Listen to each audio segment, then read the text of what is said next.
aho waba uri hose uko waba uri kose ahaze anashonje akerya bivuga ngo mu buzima bwose kunyurwa kugomba kubonekamo. Ntabwo hanyurwa umuntu utunze inzu ngo ukodesha bari utanyurwa, oya, aho ushobora gusanga ukodesha anyuzwe udakodesha atanyuzwe, ariko bavuga ngo ahantu hose uko ndi kose.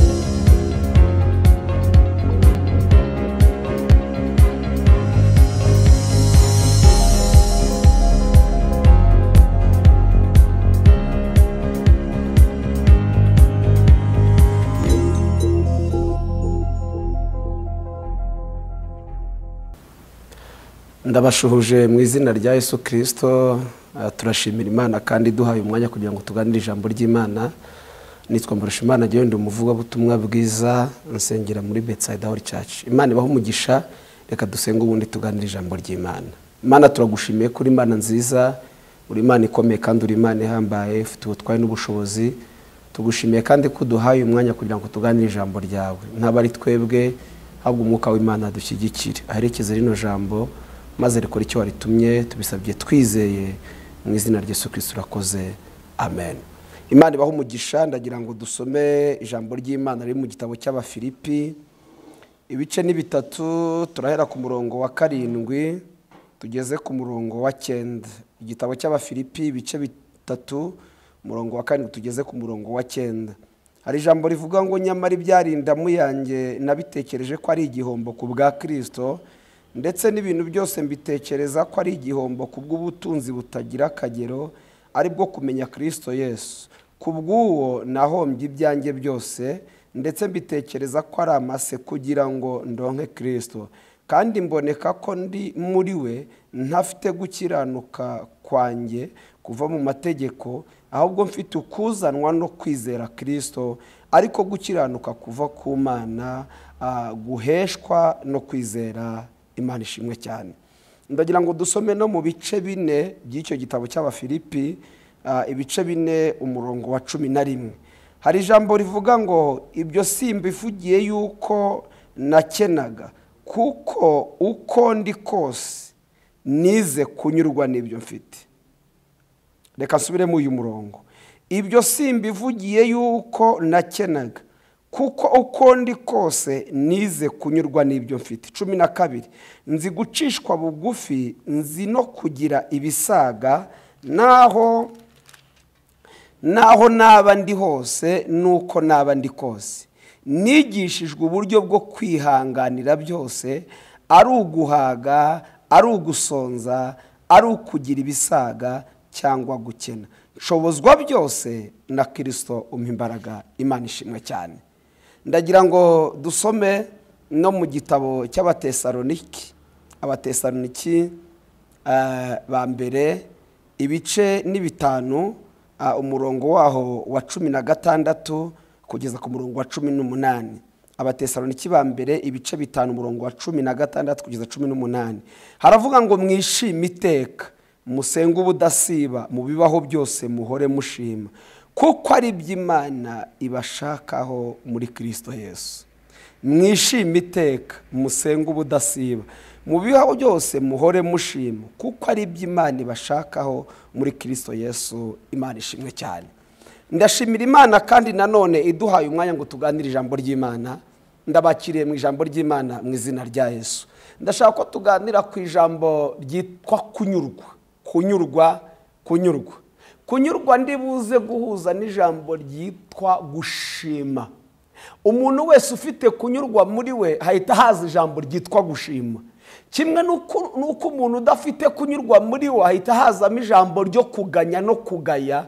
Hari amagambo, hari ijambo riza rikazanira irindi, hari ijambo uvuga ukumva rifite irindi rikigikiye. Ndashaka ko tuganira ku ijambo ryitwa kunyurwa. Iyo umuntu afite kunyurwa muri we ahorana amashimwe mu mutima. Uyu ni Pawulo yandikira Abafilipi. aravuga ngo nyamara ibyarindamu yanjye nabitekereje nk'igihombo. Ibi yabivugaga asa naho ari gutanga ubuhamya, avuga inyungu n'agaciro ka Kristo yakiri, avuga ati ibyo nari mfite nabibonye nk'amase, mbona nta kiruta kwakira Kristo muri ngewe. Reka mbabwize ukuri, niba hari ikintu dukeneye nk'abakristo, niba hari ikintu dukwiye gutunga nk'abantu bamenye Imana, yewe n'abataramenya Imana, ndabibakangurira, dukwiye gutunga umutima unyurwa. Kuko kunyurwa niho hantu hambere nabonye hava amahoro. Iyo umuntu afite kunyurwa muri we agira amahoro benshi, kandi hirya y'ayo mahoro haba hari ibindi biherekeje amahoro. Mbibutse yuko birabanga umutima wuzuye amaganya ntusobanura amagambo. Iyo umuntu adafite amahoro muri we, iyo umuntu yatakaje amahoro, ababona iby'isi byose nta kintu bimaze. Iyo umuntu, reka mbabwe, niba hari ubutunzi bwa mbere bukomeye, niba hari ubutunzi bwa mbere isi ikeneye amahoro. Kandi mbibutse yuko ntago ari amahoro atangwa n'amafaranga.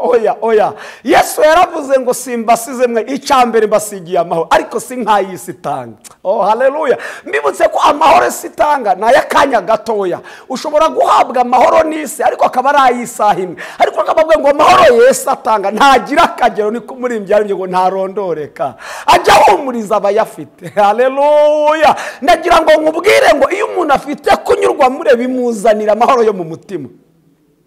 Mbifurije kunyurwa, kandi mwibutse ko twanabisomye, kunyurwa si ubwinshi bw'ibyo umuntu afite, kunyurwa si ibya mirenge, kunyurwa ni uguha agaciro ibyo ufite kandi ugaha agaciro uwabikoze. Reka mbibutse ikintu kimwe, mbifurije kunyurwa mu izina rya Yesu. Niho havuye ijambo, iyo umuntu afite kunyurwa agira gushima. Iyo umuntu adafite kunyurwa nta gushima agira, ahorana amaganya, yewe n'ibyo afite abona ntacyo afite. Pawulo avuga ngo ibyarindamu yanjye nabitekereje n'igihombo ku bwa Kristo, kubwo kuronka Kristo. Ibyo nabifite mbibona nk'amase ku bwa Kristo, kubw'uwo ngo aravuga ngo gukiranuka kwanjye ntabwo nguheshwa n'amategeko, ahubwo nguheshwa n'ubuntu bw'Imana. Yemwe abanteze amatwi, yemwe abari kunyumva, reka mbasabe ngo tugire umutima unyurwa. Mbifurije kunyurwa. Burya reka mbabwire, intambara nyinshi n'ubugome bwinshi no kurenganya kubaho bituruka mu mutima utanyurwa. Ukaba ufite ahantu umurima, kubera kutanyurwa n'umurimo ufite, ukumva wafata n'uwa mugenzi wawe, ukumva wakora n'ikitari cyiza kugira ngo na wa murima witwe uwawe. Ukaba ufite akazi kawe runaka, n'undi akaba afite akazi ke, yenda kubera ko afite poste iri hejuru yawe, ukumva wamurenganya, ukumva wamubeshyera kubera kutanyurwa n'akazi ufite. Kutanyurwa bijya bikurura ibintu byinshi kandi bitari byiza. Kutanyurwa bijya bikurura inzangano zo mu mutima. Kutanyurwa bijya bikurura akarengane. Kutanyurwa birangiza, kutanyurwa. Ariko uyu munsi naje uvuga ngo dusabe Imana iduhe umutima wo kunyurwa. Ariko kunyurwa nicyo kintu cya mbere nabonye gihesha umuntu amahoro. Umva uyu muririmbyi uburyo yaranyuzwe, aravuga ngo ubwo Umwami Yesu ankunda, haleluya, ndamahoro, ubwo Umwami Yesu ankunda. Urumva ntabwo avuze ngo ubwo mfite etaje, hoya. Ntabwo avuze ngo ubwo mfite imodoka nyinshi, hoya. Ntabwo avuze ngo ubwo mfite amakonti abyibye, oya. Ntabwo yavuze ko oya. Ntiyavuze ati uko narangije masters nizi, oya. Yavuze ngo ubwo Umwami Yesu ankunda ndamahoro. Gukundwa n'Umwami Yesu byonyine bimurema amahoro atazanywe na bya bintu byose bituva. Aravuga ngo nubwo haza ibyago, haleluya. Aravuga ngo nubwo haza ibyago kuko mfite amahoro nzanyurwa, nzagubwa neza. Urumva umuntu wuzuzwa amahoro nuko Umwami Yesu, icyo cyonyine. Aravuga ngo no mu byago ngewe nzarimba yuko ndamahoro. Umva umuntu ufite kunyurwa. Iyo umuntu afite kunyurwa muri we ahorana amahoro asesekaye, ahorana amahoro. Mbifurije gutunga umutima unyurwa. Iyo unyurwa ubana n'abantu bose amahoro. Umuntu udafite kunyurwa ashobora kutagira uwafasha, kubera umutima urusa nawe uhagaze, kandi uhagarikiye iki ejo atazi uko hazagenda. Ugasanga umuntu ahorana umutima uhagaze ngo ejo bizagenda gute. Ntabwo kunyurwa bikuraho gutekereza ejo, oya. Ariko kunyurwa bituma utekereza ejo ntawe urenganyije, ntawe uhutaje. Ukanyurwa n'ibyo ufite, ugatekereza ibyejo ariko ntibikubuze kuba wagira uwufasha, ariko kutanyurwa bituma utagira uwufasha kubera umutima uhangayikiye ejo. Ariko iyo umuntu anyuzwe atekereza ejo ariko agirira neza n'abandi. Mbifurije kugira umutima unyurwa. Pawulo avuze ngo rero ibyarindamu yanjye nge nabitekereje nk'igihombo ku bwa Kristo. Umva umuntu ufite kunyurwa muri we. Nababwiye ngo hirya yo kunyurwa haza ijambo ryitwa gushima. Haza ijambo ryitwa gushima. Umuntu unyuzwa ahorana amashimwe. Umuntu ufite kunyurwa ahorana amashimwe mu mutima. Kandi wanareba kubigaragara ugasanga nta bihambaye afite. Ariko kubera iki afite kunyurwa muri we. Bakristo bene data yemwe abanteza amatwi, mbifurije gutunga umutima unyurwa. Kandi kunyurwa bituma Imana hari ibindi ikora. Muzarebe babyeyi mufite abana, iyo ufite umwana ushima bigutera gukomeza kumuha. Ariko uzarebe ni gute wazanira umwana ikintu, no mu buzima busanzwe n'abakuru ukamuzana ikintu rimwe kabiri nta gushima. Bene data umva umutima we harimo akantu. Ariko umuntu unyurwa arashima. Bivuze ngo kudashima ni ikimenyetso cyo kutanyurwa.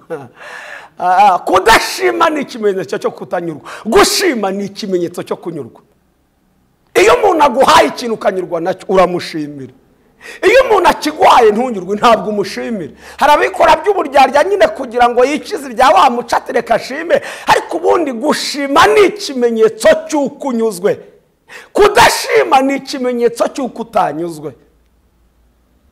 Ijambo ryavuze ngo mu bibaho byose mushime Uwiteka. Kubera iki? Umuntu unyuzwe agomba gushima muri byose.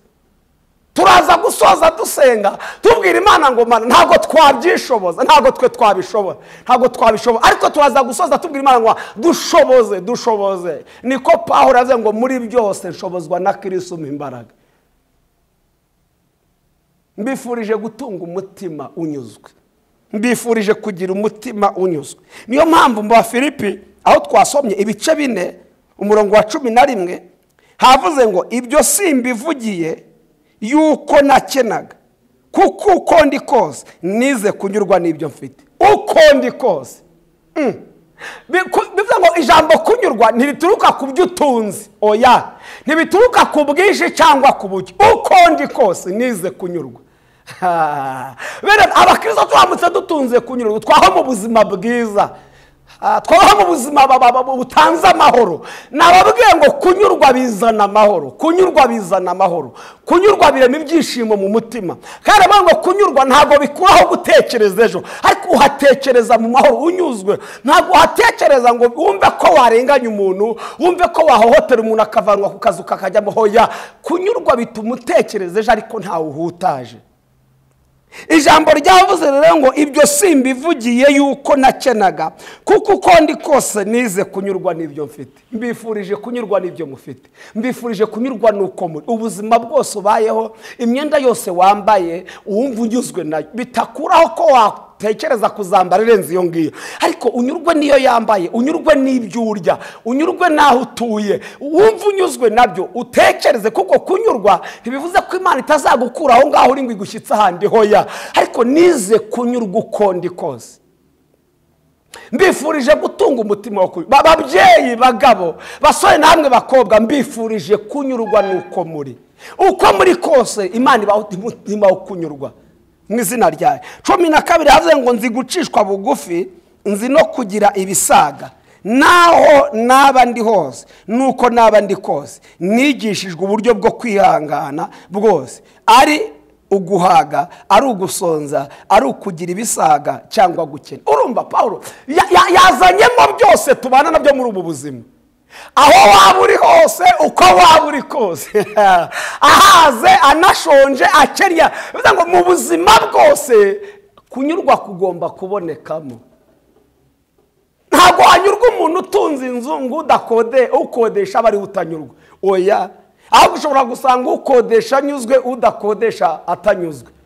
Ariko ngo ahantu hose uko ndi kose, ibisaga, ibiceya, bivuze ngo ubuzima ubwo ari bwo bwose dukwiye kuba mu buzima bunyurwa. Bakristo bene data, mbifurije gutunga umutima wo kunyurwa.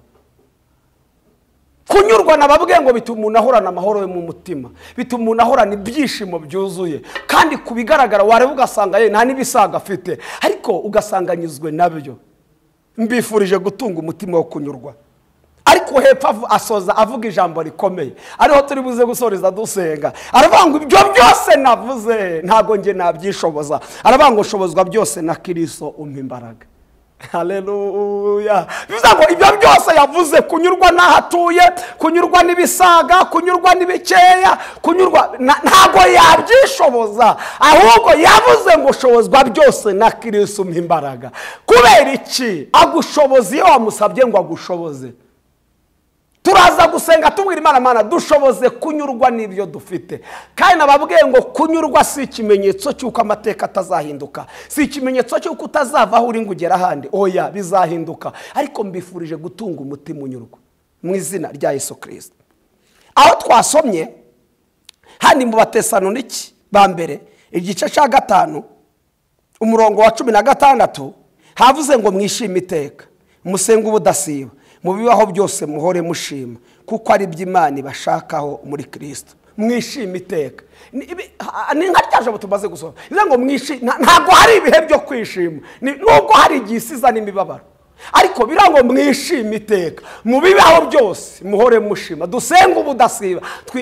Biri dusaba kwishima iteka. Kuri kwa kunyurwa kuvemo gushima iteka, nkuko twavuze ngo tunyurwe n'ibyo ari byo byose n'ubuzima bwo, dukwiye no kwishima tugashima Imana mu minsi yo. Mu izina rya Yesu ngiye kugusengera mbwira Imana ngo Imana inyuranye ibihe n'imyaka, Imana ifite imbaraga iguha umutima wo kunyurwa n'ukuri, kuko ari cyo Kristo adushakaho. Reka dusenge mu izina rya Yesu. Imana ibaho umugisha, Imana ibagire neza, Imana ibiteho. Mbifurije kunyurwa, mbifurije kunyurwa, mbifurije kunyurwa, mugire umutima unyurwa, kandi kunyurwa niho hava gushima Imana. Kandi ngo mwishime iteka mu bibaho byose, mu bibaho byose. Byabaye byiza dushime, byabaye bidushime, ariko twasanze tutabishobora, ariko paravuga ngo dushoboye byose na Kristo duhembana. Tugiye gusoza tubwira Imana ngo Mana tugusabye kugira ngo duhe imbaraga zibudushoboza ko tutabyishoboza. Imana ibaho umugisha, Imana ibagirire neza. Turagushimiye kuri Imana nziza, uri Imana ikomeye kandi uri Imana ihambaye. Ijambo ryawe ridusabye kunyurwa nuko turi mu buzima bwiza no mu bugoye, mu bihe bibi no mu bihe byiza, dufite byinshi dufite na bikeya. Uradusaba kunyurwa, ko dusanze kunyurwa bizana amahoro atarayisatanga, kunyurwa bizana gushima. Iyo umuntu afite kunyurwa atunga amahoro, iyo umuntu afite kunyurwa arashima. Dusanze tutabyishoboza, turasabye ngo duhe imbaraga zidushoboza kunyurwa. Uko kunyurwa kuzazane gushima, uko gushima kuzatuma imitima yacuzura amahoro. Ngaho bidushoboze Mwuka Wera herekeza iri jambo, ukora ibirenze ibyo dusabye nkuko imbaraga zawe zingana. Tubisabye gutyo twizeye mu izina rya Yesu Kristo urakoze. Amen. Amen. Imana ibaho umugisha kandi Imana ibagire neza. Mbifurije gutunga umutima wo kunyurwa, kunyurwa bizana gushima, gushima bizana amahoro yo mu mutima. Imana ibaho umugisha.